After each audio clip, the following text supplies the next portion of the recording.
Hi, I'm Dr. Cindy Dupuy. I have a PhD in learning disabilities and do diagnostic assessment, a little bit of advocacy, and a little bit of intervention. And I'm also an adult with dyslexia and dysgraphia. Hi, my name is Kim Sharman. I've worked with kids for the last 15 years, age kindergarten through college. And I am familiar with a lot of the different programs involved in the remediation of dyslexia and dysgraphia. So we are talking today about foundational skill set, right? Because the conversation we were just having prior to this was about a kid and the fact that the kid didn't have foundational skills for an advanced level class. And my comment to you was what, Kim? You can't make assumptions. If you're going to teach something, you must assess what the child knows. Yeah. Yeah. And so that means that when we are sending kids to school, the first thing that we need to do, and we're going to continue to be low tech at this point. I watched some other videos and I'm like, maybe we should actually do this in PowerPoint where it would be clear. But then, we didn't actually prep them. Why the heck would we want to do that? So maybe later down the road when we're a little more prepared, we'll do that. But let's just keep it I super like simple. whiteboards. I think They're kind of fun, but you do get to see my dysgraphia, which has also got to be good for parents to watch that in practice. Okay, so we have our little love bug children that are coming to school, and maybe they're in preschool, maybe they're in kindergarten, maybe they're in first grade. So Kim, what's the first thing that we would want to assess? I would call it sound symbol association, the symbol of letters, and being able to recognize the letter and figure out what sound it makes. Okay, so there's actually a test called the early reading inventory, and there's several other tests out there that do this as well. And they actually go a step before that, and they talk about, can kids recognize basic symbols?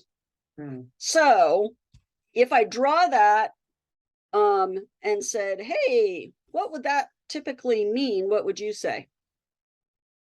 I would say if I were a little kid, that looks like a lollipop. Okay, what if we see it on the road and it has some words written on it? Oh yeah, I see that mommy stops when she sees that sign. Okay, there's another very famous one. I don't know if I actually have this color, but most kids recognize this. This will be slightly the wrong color, but you'll immediately recognize that. Oh yeah, I like my golden arches. Yeah, the golden arches. Okay, so this is iconography. Okay, and it is based in the original pictograms that we used for developing written language-based systems. And my apologies that my screen area is not particularly clean here. So we want kids to be able to recognize icons. And yes, we know that that's not a perfect example of the golden arches, but it's good enough that you can kind of recognize it, right? There's also one that they do frequently. This is actually a test you give a little kindergartner or a preschooler. Yes. And they will see a symbol that looks something like that. Oh yeah. Which normally means that's the girls' room or that's the boys' room, right? For the restroom, right? Right. So we want little kids to be recognizing even crude iconography, and granted, theirs is going to look way more professional than mine will, but we want that. Another super common one that you'll see on the side of the road, but kids often don't know what this one is this, which is, go ahead, Kim. I have no idea. That's a sad looking letter H, which would symbolize. Oh, hospital. Oh, I get. Yeah. Okay. So even when we're working with little itty bitty kids, we can ask them to look at signs, notice signs, think about what the signs mean, right? We're teaching them a skill that pictures represent something. They have meaning. They have meaning and they convey, they communicate. Now, what's really interesting about those is they communicate across all languages, theoretically, right? Right. So like when you go to England, pretty much, I believe everybody kind of universally has granted that's not beautiful, but you get the idea, has adopted similar symbols so that we recognize them and we can anticipate what is going on. Okay, so we're playing with symbols with kids. So then the next thing that we would want to do is begin to separate graphemes. And you would define a grapheme as what, Kim? A grapheme is the smallest individual sound. That's a phoneme. Oh, a grapheme. Okay. Graphing means to write. Graphing means to write. So it would be the individual letter. I don't know. So the difference between a letter and a number, right? Right. So we would want them to look at our various numbers. But when would you expect a kid to recognize some of these, Cindy? Well, they're often teaching kids in preschool now to recognize letters and numbers and colors, right?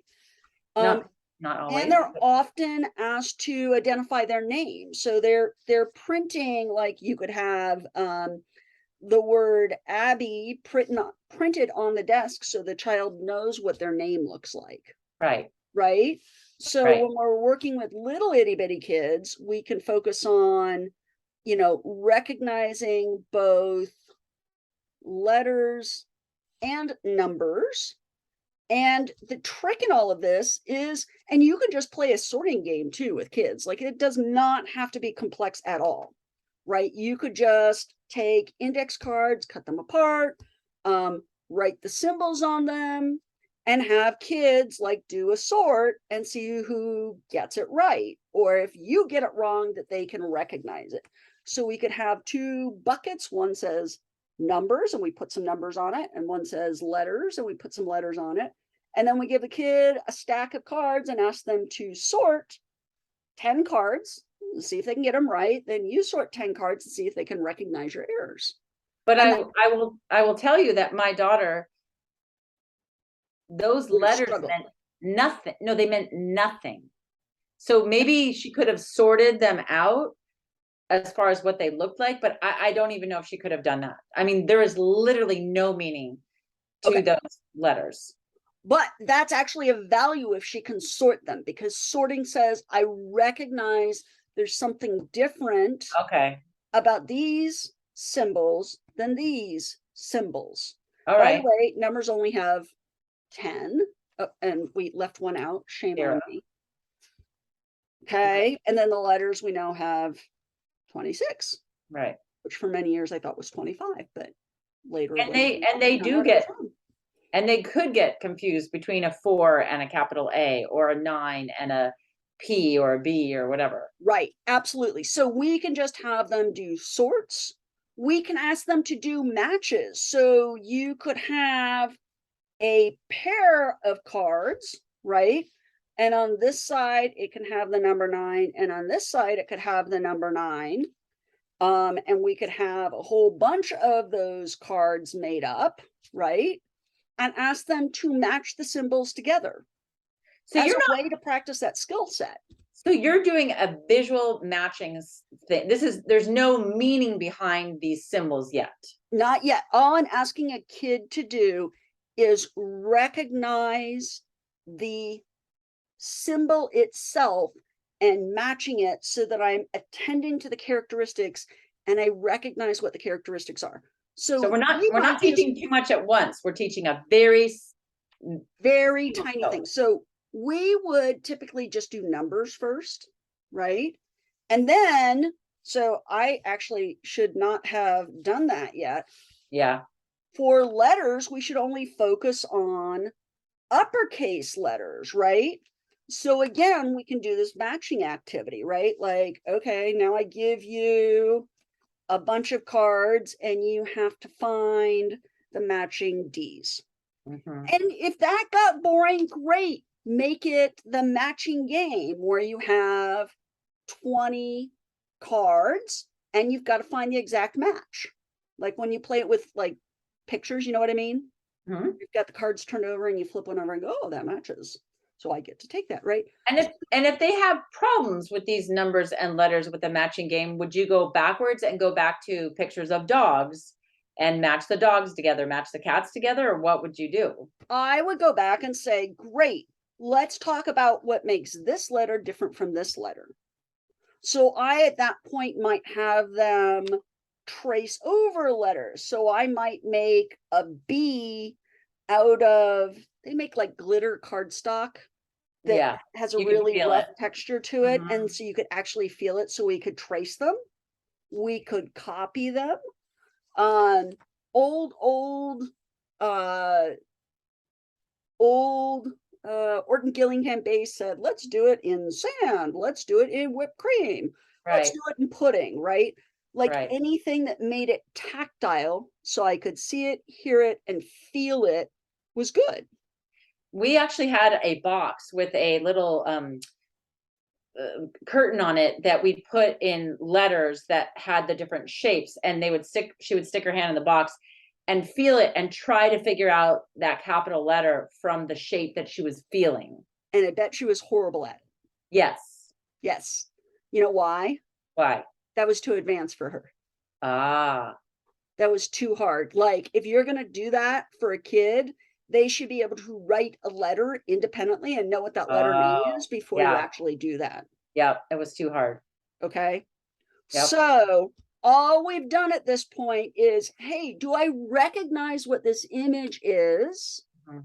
And do I see it as distinct? I want you to recognize that when you see this, you recognize that it's not this Mhm. and it's not this, Mhm. right? I want your eye to pick up the difference. I see. Okay.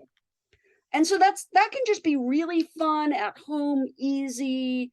We can do sorts, we can do match it, we can do a memory match, we can do tracings, we can decorate letters. So we could write out letters and we could add, if I were getting super fancy and I could find my No, really are shape. you doing this in preschool, Cindy? Are you Yeah, you doing can this? start doing some of this in preschool. Because that's the problem is some kids are taught in preschool their letters and numbers that other kids aren't. That's more of a play experience. And so they get to kindergarten and they're expected to know these and they don't. So, for example, I could make a bee by making it look like a cloud. Yeah. I could make a D just by making like stick elements, right? Right. So we could even take popsicle sticks and try and make the shapes with popsicle sticks. There's Mhm. all sorts of fun ways. You could also pull the letters out that are traced, right? Mhm. That have them cut out. You could cut them out of tag board, Mhm. which by the way could be a great activity for the kids where you draw it out and then they go, oh, cut around it, or you as a mom cut it out, or dad, and then they can come in and add flowers to it or whatever. Like, just play with it, have fun, make it not a big deal, right? Decorate it But with I think glitter, use fun pens, use crayons. I think the thing that's confusing to some parents though is because you assume that all kids are the same and this skill set, and they are so not. And that's actually what we said at the very beginning, is we Yeah. never Assume. assume. Right. That's our mantra. Okay. That's it. So that's just, hey, if that's where I were going to start with any kid at a very young age, and that could be pre-K through first grade, Right. is, hey, do you know your letters and numbers?